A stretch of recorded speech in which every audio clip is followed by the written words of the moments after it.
করিয়া নেন।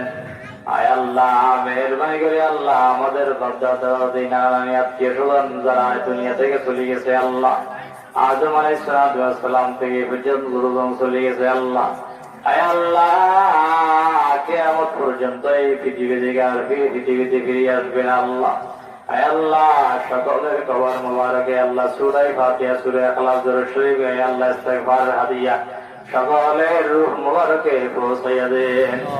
আয় আল্লাহ মেহেরবানি করে কবরের আযাব মাফ করিয়ে দেন। আয় আল্লাহ মেহেরবানি করে তাদের কবরকে জান্নাতের সাথে সংযোগ করিয়ে দেন। আয় আল্লাহ তাদের কবরকে রওযাতুম মিন রিয়াজিল জান্নাহ বানাইয়া দেন। আয় আল্লাহ মেহেরবানি করে আল্লাহ আমাদের যত জনের বাবা এখানে দুনিয়া থেকে নাই তাদের কবরকে জান্নাতের বাগিচা বানাইয়া দেন। যাদের মা দুনিয়াতে নাই তাদের মাকে আল্লাহ জান্নাতের বাগিচা বানাইয়া দেন।